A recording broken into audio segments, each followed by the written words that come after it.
अस्सलाम वालेकुम dear students, उम्मीद है आप सब खैरियत से होंगे। जैसा कि आप लोग जानते हैं हम एमएससी मैथमेटिक्स की वीडियोस बनाते रहते हैं और आपने एक चीज़ नोट की होगी कि हम सिर्फ टॉपिक पे वीडियो बनाते हैं ज़्यादातर। बहुत ही कम ऐसा हुआ है कि हमने थ्योरम्स को एक्सप्लेन किया हो या एग्जांपल्स हमने ज़्यादा डिस्कस किए हों, ऐसा बहुत कम हुआ है। तो लेकिन अब बहुत सारी कॉल्स भी आई हैं मुझे, स्टूडेंट्स की टेक्स्ट भी आते रहते हैं कि पूरे कोर्स पे वीडियो बनाई जाएँ।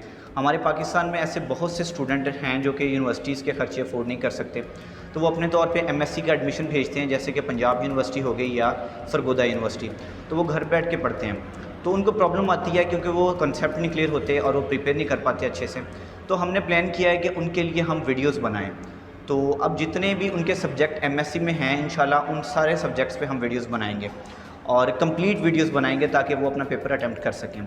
लेकिन उसके लिए हमें आपकी भी सपोर्ट की ज़रूरत है। आप हमें इस तरह से सपोर्ट कर सकते हैं कि हमारे चैनल को सब्सक्राइब करें और हमारी वीडियोज़ को जितना आगे शेयर कर सकते हैं शेयर करें।